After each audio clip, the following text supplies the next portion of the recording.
Jadi patologi klinik itu ialah cabang ilmu kedokteran yang yang fokus untuk mempelajari dari hasil laboratorium.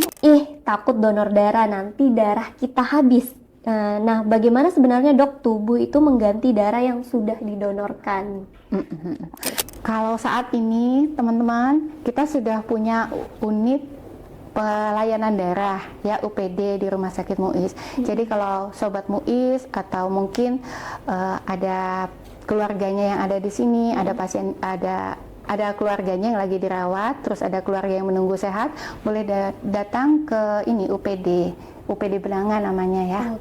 Dengan tindakan donor darah, walaupun saya merasa sakit, tapi saya tahu ada orang lain yang terselamatkan. Mungkin ada.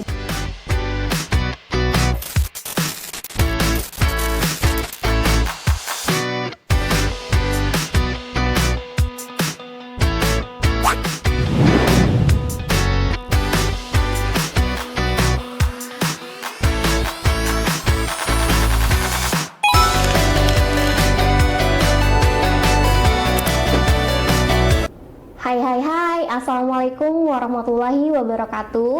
Halo Sobat Sehat MUIS semua, kembali lagi di MUIS Talks, podcast resmi Rumah Sakit Umum Daerah Ince Abdul Muiz Samarinda yang tentunya akan membahas seputar kesehatan, edukasi, dan pelayanan untuk masyarakat. Nah, pada episode 7 kita kali ini kita sudah kedatangan dokter spesialis patologi klinik, yaitu Dr. Erika Rosaria Simbolon, spesialis patologi klinik. Halo dok, apa kabarnya hari ini? Halo, kabar baik. Alhamdulillah. Nah dok, di episode 7 kali ini spesial banget karena kita akan membahas seputar donor darah. Nah ini juga berkaitan dengan nantinya di tanggal 14 Juni ini dok akan ada Hari Donor Darah Sedunia. Ya, dok, jadi kita sekaligus membahas secara lebih mendalam lagi gitu. Oke dok, mungkin sebelum membahas dan lebih jauh lagi tentang donor darah, dokter boleh sapa dulu Sobat Sehat MUIS semua, boleh diceritakan untuk saat ini kesibukannya apa aja dok, dan di MUIS ini dokter itu kesibukannya apa aja? Oke. Selamat pagi Sobat MUIS semua. Perkenalkan, saya Dr. Erika Rosaria Simbolon. Saya dokter spesialis patologi klinik di Rumah Sakit IA MUIS. Kesibukan saya sehari-hari, saya bekerja di laboratorium. Saya bertugas memverifikasi dan menginterpretasikan hasil laboratorium. Selain itu, karena di MUIS sekarang sudah ada unit pelayanan darah, kami dokter spesialis patologi klinik juga mempunyai kesibukan untuk membuat atau menjalankan UPD kita agar berjalan seperti yang seharusnya. Di luar itu kami juga ikut aktif dalam komite PPI atau pencegahan infeksi di rumah sakit, juga komite PPRA atau pengendalian resistensi antimikroba. Mungkin itu Mbak kesibukan. Ya. Kalau boleh tahu dok, sebelumnya dokter lulusan mana dan kira-kira di MUIS ini sudah berapa lama dok perjalanannya?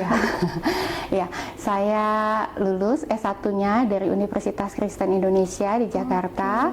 Kemudian kembali ke sini bergabung di MUIS waktu awal-awal MUIS berdiri. Iya, betul.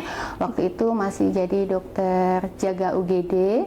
Kemudian tahun 2016 saya diizinkan, dikasih rekomendasi oleh rumah sakit untuk sekolah. Saya sekolah ke Universitas Hasanuddin, ngambil spesialis patologi klinik. Habis itu 4 tahun kemudian kembali lagi. Baru kembali lagi ke MUIS ya dok. Berarti kalau untuk sekarang fokusnya di laboratorium sama sekarang di UPD. Itu udah dari tahun berapa dok? Apakah pas kembali? Pasca kembali, saya kan 2016, 2020 ya, 2020 pertengahan atau akhir itu saya kembali ke MUIS dan udah mulai di lab. Mungkin masih banyak yang belum tahu dok, sebenarnya spesialis patologi klinik itu apa sih dok, dan kenapa dokter akhirnya tertarik mengambil itu? Kan sebelumnya jaga IGD dulu kan ya dok. Apa yang akhirnya membuat dokter mau ambil yang ini? Jadi patologi klinik itu ialah cabang ilmu kedokteran yang yang fokus untuk mempelajari dari hasil laboratorium untuk membantu untuk mencegah atau memantau pengobatan pasien yang ada di rumah sakit. Kalau ditanya kenapa tertarik, sebenarnya yang pertama waktu itu rumah sakit perlu, yang kedua patologi klinik itu sejujurnya seru. Kita kayak detektif atau kayak main puzzle-puzzlean. Artinya kan kita ngelihat itu sebenarnya dari hasil lab duluan ya. Dari hasil labnya begini, kira-kira ini kemana. Kalau dia, oh enggak, klinisnya nggak sesuai, berarti kita harus cari puzzle-nya yang lain apa ya yang kemungkinan. Mungkin di situ serunya. Oke, jadi itu ya dok yang akhirnya membuat dokter ambilnya spesialis patologi klinik. Nah dok, kenapa sih donor darah itu penting bagi rumah sakit dan masyarakat? Apakah itu cuma sekedar konteks kegiatan untuk kegiatan sosial atau gimana dok? Enggak, donor darah itu penting sekali Mbak. Jadi pasien yang dirawat di rumah sakit itu datang bukan dengan kadang-kadang tuh dengan penyakit yang kompleks. Dia datang tuh ada dengan anemia, dengan trombositopenia, atau dengan penyakit yang lain. Nah, semua itu memerlukan darah atau produk darah. Jadi sebenarnya yang seharusnya di rumah sakit itu selalu tersedia darah dan komponen darah itu sehingga membantu pasien ketika mereka memerlukan. Kita bayangkan kalau ada pasien yang lagi anemia atau perdarahan hebat, terus mau cari darah, tidak ada stok darah, atau mungkin pasien yang trombositnya rendah sekali, yang terjadi perdarahan, ketika dia mau cari trombosit juga tidak ada, itu akan mengakibatkan sesuatu yang fatal buat pasien ya. Karena sejujurnya sampai saat ini tidak ada cairan yang bisa menggantikan darah. Ya, mungkin digantikan sementara, tapi darah dan semua yang ada di dalamnya itu kita belum bisa, manusia buat di pabrik itu belum bisa. Makanya kenapa donor darah itu perlu, karena memang darah itu ya memang itu yang diperlukan pasien dan nggak bisa digantikan sama yang lain. Untuk jangka panjang ya, untuk sementara bisa kita pakai cairan dulu. Apakah ada standar gitu dok di setiap rumah sakit, misal stoknya itu harus segini atau gimana dok? Kalau standar sih yang bilang harus angka itu tidak ada, tapi kita bisa menghitung sebenarnya kebutuhan. Kita kan lihat ya dalam setahun itu per bulan itu berapa. Nah itu kita tambahkan dari jumlah minimalnya itu kita tambahkan mungkin 25%. Seharusnya itu yang tersedia. Berarti memang nggak boleh sampai nol banget stoknya dok? Seharusnya iya, seharusnya selalu ada. Tapi kalaupun itu terjadi ya kita bisa meminta pasien atau keluarga pasien untuk jadi atau untuk cari donor ganti. Berarti tadi untuk si darah yang sudah didonorkan oleh orang lain ini biasanya dimanfaatkan dalam kondisi seperti apa aja dok? Jadi kalau pasien donor itu satu pasien itu sebenarnya satu donor darah itu dia bisa membantu lebih dari satu orang. Bisa dia bantu satu orang, tapi bisa dia sampai membantu 3 orang. Gini artinya kan saatnya darah diambil nih. Nah dalam bentuk kan darah lengkap ya. Nah darah lengkap itu bisa memang kalau dokter meminta untuk pasien ditransfusi darah lengkap, berarti darah lengkap ini yang sudah kita olah kita kasih untuk disalurkan. Tetapi kalau misalnya dokternya cuma bilang saya butuhnya PRC saja, nah darah ini akan kita olah dulu. Jadi satu darah itu kita satu kali donor itu kita bisa olah dia jadi yang pertama PRC atau sel darah merah yang dipakai buat pasien anemia. Yang kedua dia bisa kita olah jadi trombosit juga, kita pisahkan jadi trombosit. Nah trombosit ini nanti yang dipakai pasien trombosit rendah paling sering itu demam berdarah ya. Iya, kemudian bisa juga dipakai diolah menjadi plasma. Nah, plasma ini bisa dipakai misalnya pasien-pasien yang gangguan pembekuan darah. Jadi satu kantong darah itu bisa diolah menjadi 3 produk darah. Iya, jadi satu kali kita donor, kita tuh bisa nolong nggak hanya satu orang, bisa jadi 3 orang. Berarti nanti dilihat lagi tergantung kondisi pasien. Iya, betul. Luar biasa ya ternyata dok ya, nggak cuma bener. itu aja manfaatnya. Bener. Nah biasanya kan kalau kita donor darah itu kita pasti mikirnya untuk menolong orang lain gitu dok. Nah sebenarnya ada nggak sih dok manfaat untuk kesehatan bagi si pendonor itu sendiri? Iya. Jadi kalau donor itu memang sih yang pertama untuk nolong orang ya. Tapi sebenarnya buat yang donor itu ada manfaatnya. Kan darah dikeluarkan, otomatis tubuh kita akan mengkompensasi untuk membentuk sel darah baru, sumsum tulang yang produksi. Nah, sumsum tulang itu akan membentuk darah baru. Darah yang baru itu kan lebih fresh, lebih segar, dia mengikat oksigennya lebih bagus, menyalurkan ke tubuh ke organ lebih baik. Jadi pasien itu merasa dia lebih segar. Kemudian kalau pas donor kan, sebelum donor kita ada screening kesehatan ya. Betul, Biasanya kita ditimbang dulu, ditensi dulu. Cukup panjang ya itu, Dok, ya. Nah, itu kan secara terus nanti kan darah kita diperiksa dulu, ada penyakit yang bisa menular lewat infeksi. Artinya itu ada pemeriksaan secara nggak langsung, itu ada pemeriksaan kesehatan, screening ya namanya. Nah, itu kan berguna juga buat donor. Terus itu jantung juga lebih baik karena kan darah dikeluarkan. Ada yang bilang sih kalau masalah jantung sama ada yang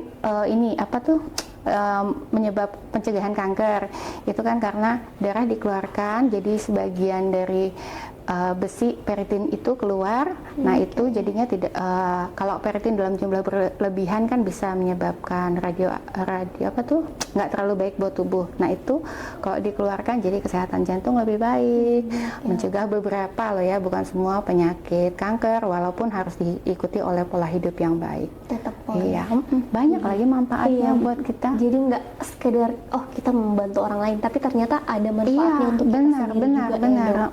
Oke. Nah, kalau misalnya Sobat Sehat Muiz ini mau donor darah, itu baiknya kemana aja, Dok?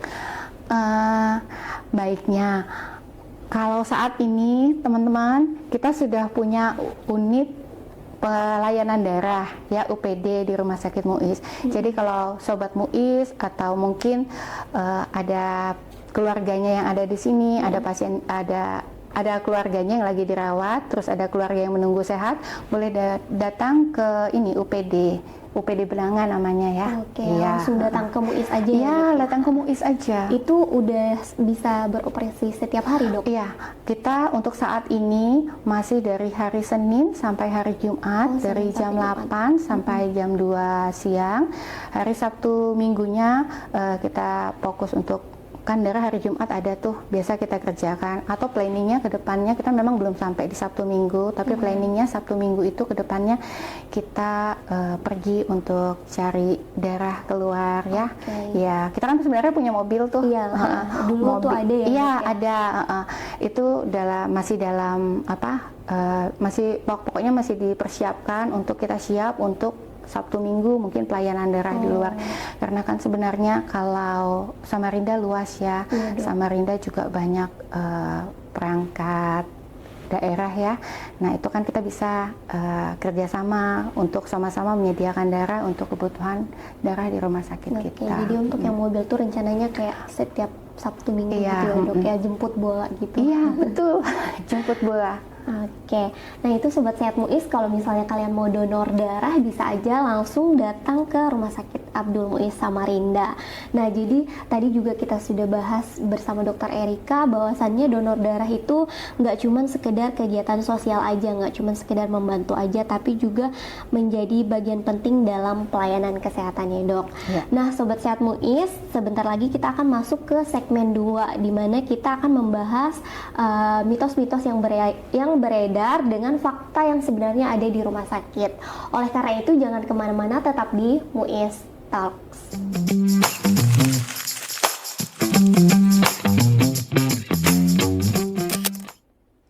Oke, halo Sobat Sehat Muiz, kembali lagi di Muiz Talks pada segmen 2. Nah, kita akan membahas seputar mitos-mitos yang beredar di masyarakat dengan fakta sebenarnya yang ada di pelayanan kesehatan. Nah, Dok, di sini saya akan membacakan pernyataan netizen, nanti dokter boleh menjelaskan dari sisi pelayanan medisnya itu seperti apa, Dok. Ini yang pertama, ada kata netizen, takut donor darah, nanti darah kita habis. Nah, bagaimana sebenarnya, Dok, tubuh itu mengganti darah yang sudah didonorkan? Itu mitos yang jelas ya. Kita kalau donor darah yang dikeluarkan itu sekitar 350 sampai 450 cc. Sedangkan kita sama-sama tahu di dalam darah kita itu sekitar 7 sampai 8% dari berat badan kita, atau ada yang bilang 75 cc per kilogram berat badan. Artinya kalau pasien misalnya nih berat badannya 70 Berarti kalau 7%-nya kan sekitar 7 kali 7 49 ya. Berarti 4,9, 7 kali 8 56. 4,9 sampai 5,6 liter. Nah, kalau itu diambil kan darah boleh diambil tuh 10,5%. Nah, kalau diambil 10% aja dari 4,9 itu kan 490. Itu yang aman ya, tidak menyebabkan sesuatu kepada pasien. Nah, kalau donor darah kan kita ambilnya 3,5 sampai 4,5. Jadi masih banyak banget iya untuk darahnya sampai yang di- bersirkulasi iya. Oke. Jadi sebenarnya pada pasien sehat waktu kita ngambil 350 sampai 450 itu tidak terlalu menyebabkan efek yang sangat mengganggu. Oke, berarti memang sudah ada Iya. takarannya sendiri Iya, ya dok. Jadi karena kan kita prinsipnya donor darah itu kita memang pengen menolong orang, iya, tapi jangan sampai donornya juga menjadi menjadi tidak sehat. Makanya kan ada yang namanya screening donor. Oke. Jadi darahnya nggak akan habis. Oke, berarti itu Sobat Sehat Iya. Muis, itu hanyalah Mitos, mitos. betul. Oke. Yang kedua nih dok, bagaimana standar keamanan proses donor darah saat ini untuk di rumah sakit? Pernyataan netizen seperti ini dok, hati-hati kalau donor darah bisa ketularan penyakit terutama HIV. Itu gimana dok? Aku jawab duluan deh, Iya. mitos. Mitos. Iya. Jadi sebenarnya kita itu kalau mau donor darah, segala proses itu kita lakukan dengan steril. Oke. Kita harus menjamin steril dari produk darah yang kita hasilkan. Jadi pasien itu mulai dari dia datang, kita suruh cuci tangan supaya lengan yang mau diambil bersih. Iya, bersih. Terus itu suntikan atau alat yang kita ambil itu juga steril. Sekali pakai, bukan bekas pasien yang lain. Terus kantong darahnya itu juga memang hanya buat pasien yang itu, tidak dipakai berulang. Jadi seharusnya sih tidak ada yang resiko penularan dari untuk HIV, untuk hepatitis maupun B yang seharusnya lainnya, Dok, ya? tidak. Berarti memang proses screeningnya itu cukup ketat juga ya Iya. dok? Nah, tadi kan ditanya buat pendonor ya, maksudnya kalau kita donor takutnya kita ketularan Iya, HIV betul. gitu. Iya. Nah, itu tidak kan karena tadi ya suntikan, kantongnya itu steril. Mungkin yang sering itu malah terbalik ya.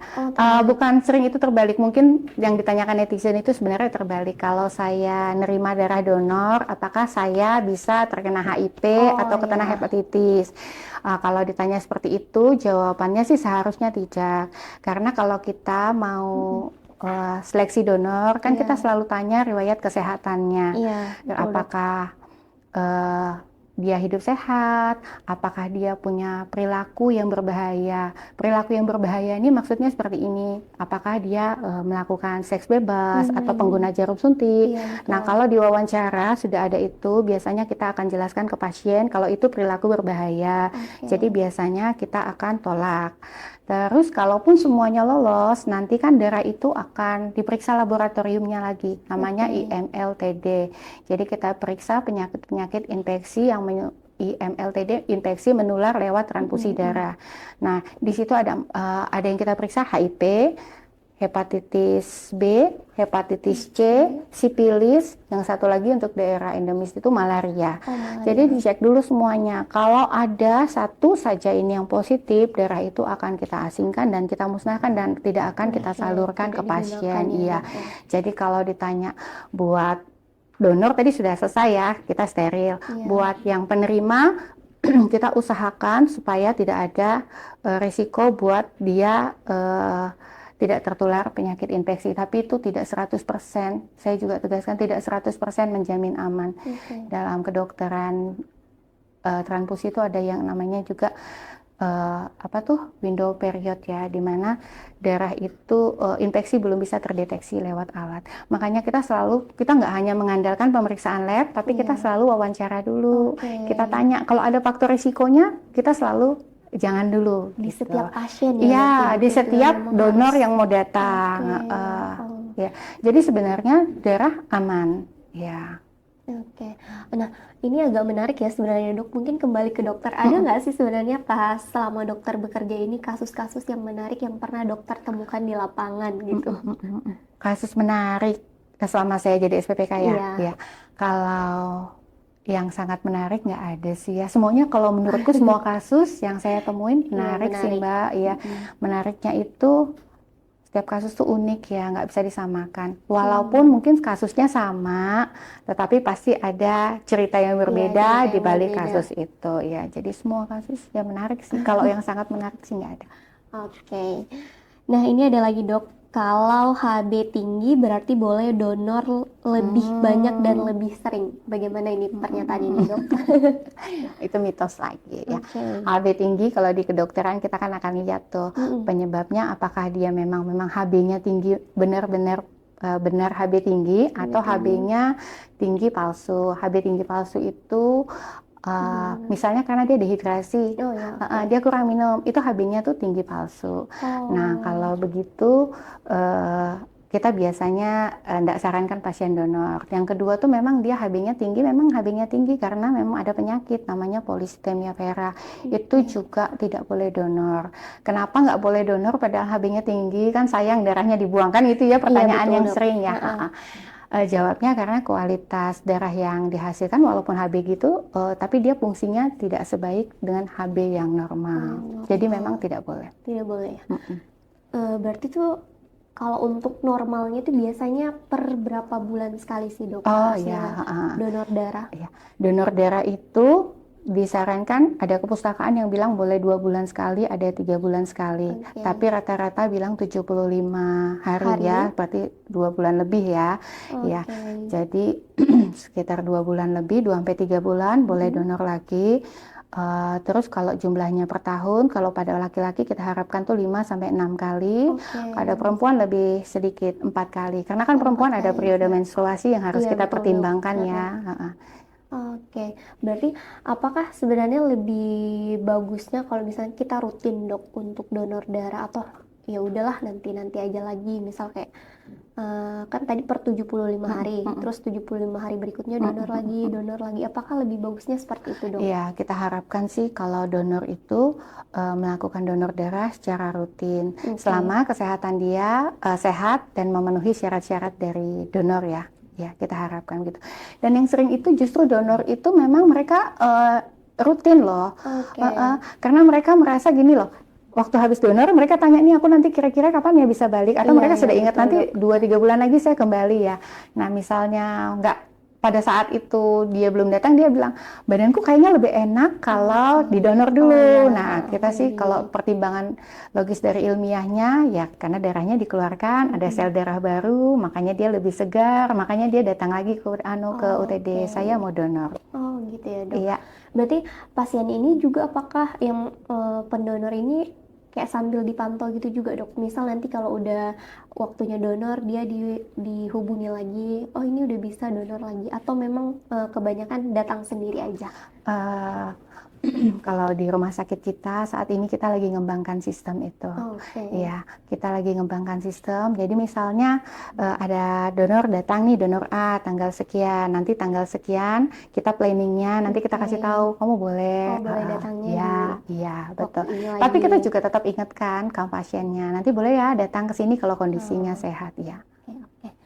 Nah, itu Sobat Sehat Muiz, menarik banget tadi mitos-mitos yang sudah dijawab oleh Dokter Erika. Jadi banyak mitos-mitos yang sebenarnya tidak sesuai dengan pernyataan-pernyataan netizen itu, Dok. Nah, kita juga tetap kembali ingatkan bahwa di Rumah Sakit Umum Daerah Inci Abdul Muiz ini bisa menerima donor darah ya, Dok. Dan bisa. itu dibuka Senin sampai Jumat. Nah, Sobat Sehat Muiz, jangan kemana-mana, tetap di Muiz Talks, karena setelah ini kita akan masuk ke segmen 3.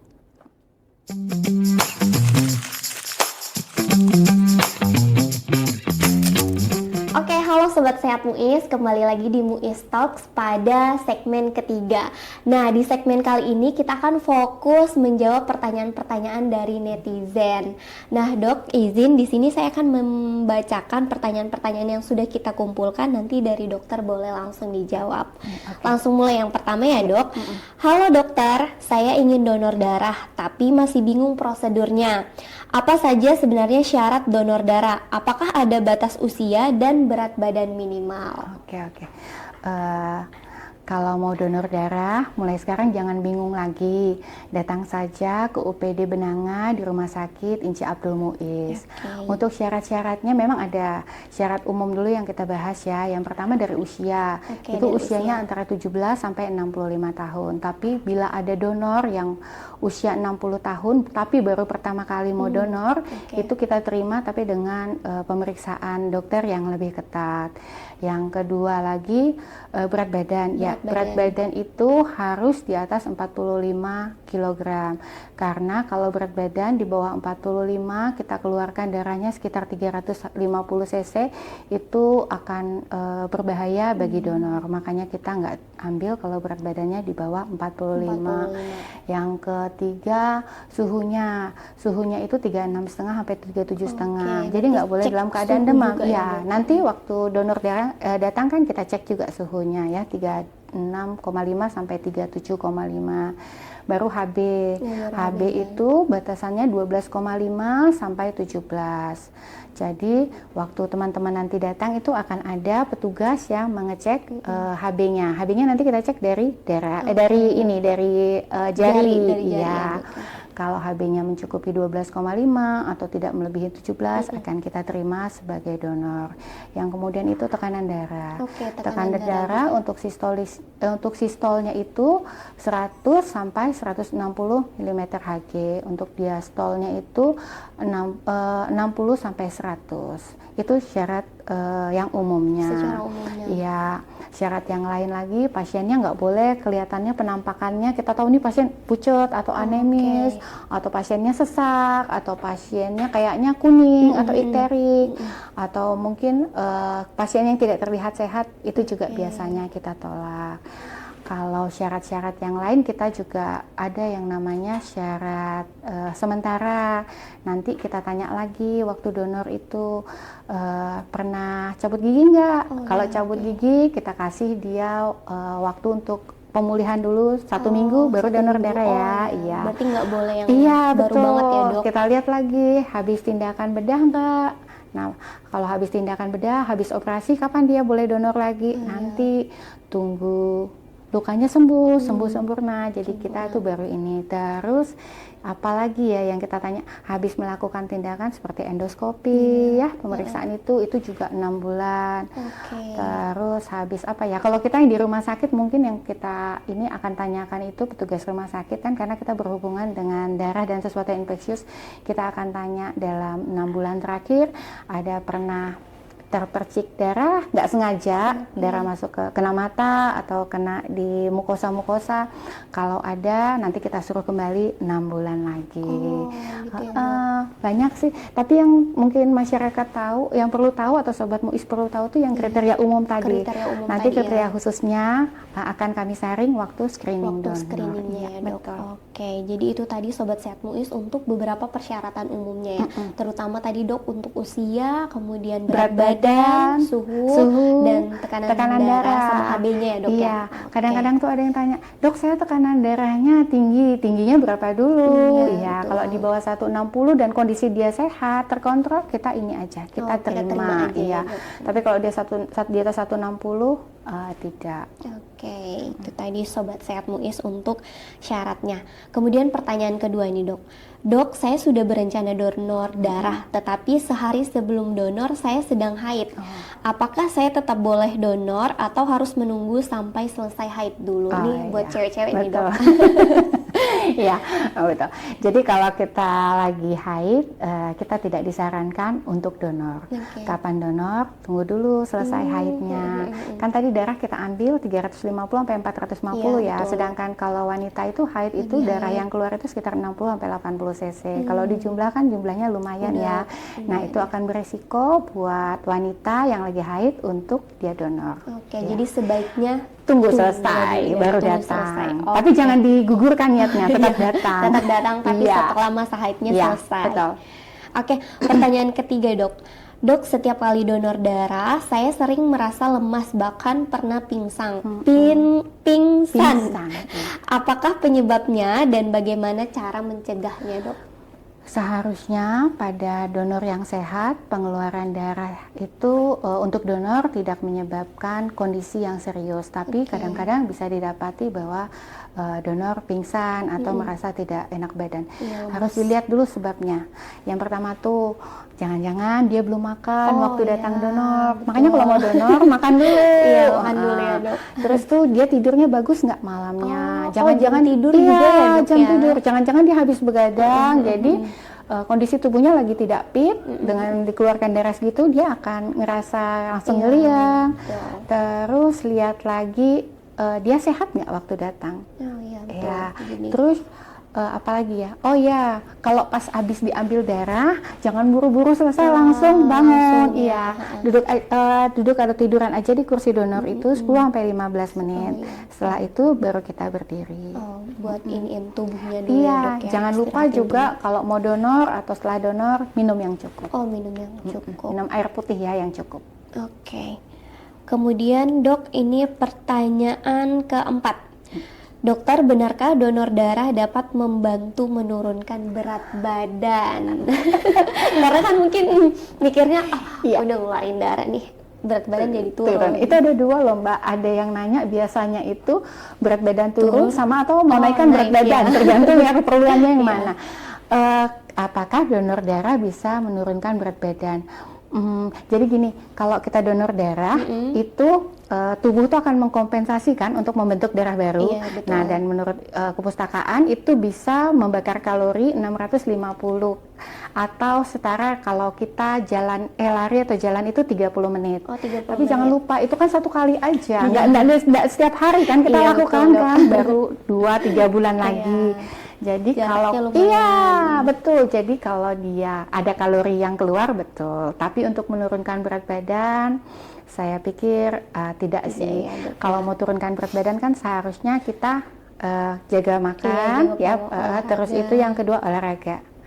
Jadi jangan mengharapkan berharap dari donor nanti darah ini. kalau ada statement gitu kan, oh ya sudah, nanti bulan depan aku kembali aja donor aku. Nah, itu kan resiko ya buat donor ya. Oke, itu ya, Dok. Kalau untuk menaikkan tuh, saya juga pernah tuh ditanya, Iya, mau gimana naikkan tuh berat kalau badan, menaikkan, katanya Dok? ada temennya habis donor berat badannya naik. Iya. Nah, itu juga kurang tepat karena mungkin itu ya, kalau saya tuh mikirnya gini, jadi kita habis donor nih, aku Iya, habis Dok. donor kan, iya aku lapar tuh, terus kasihan nih tubuhku, aku makan lagi, besok-besoknya akhirnya berat badannya naik. Ya, jadi bukan mutlak karena si donor donor, darah. iya. Oke, berarti mungkin cuma memang nafsu makannya lagi. Ya, harus diatur supaya Oke, Dok, itu tadi pertanyaan nomor 4. Kemudian pertanyaan nomor 5, Dok. Dok, teman saya donor darah hampir setiap bulan. Apakah itu aman? Berapa lama jarak donor darah yang dianjurkan? Iya, itu sama Seperti yang seperti tadi ya. Jadi nggak boleh kita donor darah setiap bulan. Kenapa? Kalau donor darah setiap bulan berarti banyak darah yang dikeluarkan. Tubuh juga belum mengkompensasi pengeluaran darah itu, kita keluarkan. Akhirnya kalau begitu Mbak, mungkin pasien terselamatkan ya, tapi kasihan donornya, malah mungkin donornya yang jadi anemia malah butuh transfusi. Iya, jadi tidak boleh donor darah setiap bulan. Terus kalau berapa lama ya, saya tadi bilang jaraknya itu ya sekitar 2,5 sampai 3 bulan dalam 75 hari dalam 1 tahun itu. Kalau buat laki-laki boleh 5 sampai 6 kali, kalau perempuan 4 kali donor darahnya. Oke, itu Sobat Sehat Muis. Kalau untuk laki-laki 4 sampai 5 sampai 6 kali ya, untuk setahun yang, ya. 1 tahun. Untuk yang perempuan 4 aja. Iya, Dok, 4 kali ya. Oke, kemudian ini nih yang juga banyak ditanyain, Dok. Mengapa orang yang memiliki tato terkadang tidak diperbolehkan donor darah? Ini sebenarnya memang demikiankah, Dok? Atau gimana? Jadi kalau tato itu sebenarnya bukan karena tatonya kita nggak bolehkan, tapi proses penatoan itu. Nah, proses penatoan itu kan sering pakai jarum ya. Nah, jarumnya itu kita tidak tahu dikerjakan secara steril atau tidak. Kalau tidak dikerjakan secara steril, ada kemungkinan dia itu secara nggak sadar mempunyai penyakit yang bisa menular lewat transfusi darah. Nah, itu makanya kalau orang yang punya tato itu kita tolak, tapi kita tolak atau kita cekal tuh sementara. Sementara itu artinya nanti kita tanya kapan terakhir tato. Nah, tanggal sekian. Nah, 6 bulan kemudian boleh datang. Dalang datang, kalau dia layak kita akan ambil darahnya, tapi jangan lupa tetap kita screening lagi. Kan darahnya nanti diperiksa pemeriksaan IMLTD tadi. Iya, Dok. Ya, kalau semuanya lolos di situ baru. Jadi baru kita darahnya kita proses dan kita salurkan ke pasien. Jadi kalau tato memang kita tolak, tapi tolaknya sementara bukan karena tatonya, misalnya tatonya gambar gini kurang bagus, enggak. Tapi karena prosesnya yang kita khawatirkan. Berarti kalau misalnya dia udah lumayan lama, itu boleh ya, Dok ya? Karena kan dicek ya? Iya, nanti dicek, screening. di screening lagi. Tapi lihat lagi ya, kan nanti pas dia datang banyak pertanyaan yang kita tanya. Iya, kalau dia lolos semuanya nggak ada alasan sih untuk nggak terima. Cuma kalau kadang-kadang tato tapi dia pengguna narkoba jarum suntik, itu ada juga kan. Nah itu memang kita cekal permanen, artinya memang tidak diizinkan, tapi bukan karena tatonya, tapi karena dia tato dan pengguna narkoba jarum suntik itu. Ada nggak di lapangan pernah ketemu pasien seperti itu? Ada.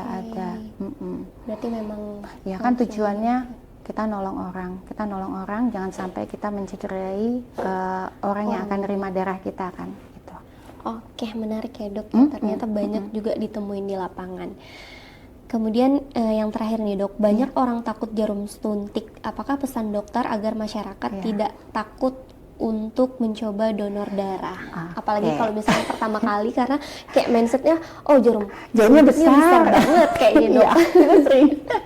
Jadi gini, yang mereka takutin itu sebenarnya bukan jarum suntik, tapi kan jarum itu ditusukkan ke tubuh, kan ada sensasi sakit. Nah, yang ditakutkan itu sebenarnya sakitnya, Jadi kalau ditanya gimana supaya nggak takut dengan jarum suntik yang besar, yang pertama gini, rasa sakit itu pasti ada. Karena namanya benda asing ditusukkan ke tubuh kita. Tapi rasa sakit itu bukan rasa sakit yang berat banget. Sebenarnya rasa sakitnya ringan. Jadi kalau supaya kita nggak takut, ya kita tahu memang ada rasa sakit, tapi rasa sakit itu ringan, nggak akan menyebabkan saya kesakitan seperti itu. Yang kedua juga rasa sakitnya sih, kalau menurut saya, kalau kita lihat pasien yang atau keluarga pasien yang dapat darah itu, mereka akan sangat bersyukur. Jadi yang pertama sadar kalau rasa sakit itu pasti ada tapi tidak terlalu sakit. Yang kedua, dengan tindakan donor darah, walaupun saya merasa sakit tapi saya tahu ada orang lain yang terselamatkan. Mungkin ada itu sih, dampak Mbak. positif di balik itu, psikologisnya ya yang lebih ya. Berarti kayak lebih ke sugestinya juga ya, Dok. Iya. Oke, sangat ini banget ya, Dok, menarik. Kemudian ini dalam rangka Hari Donor Darah Sedunia juga, Dok. Apa pesan dokter untuk Sobat Sehat Muiz yang belum pernah donor darah, dan mungkin ada pesan-pesan yang ingin dokter sampaikan untuk Hari Donor Darah Sedunia ini juga, Dok? Baik, Mbak.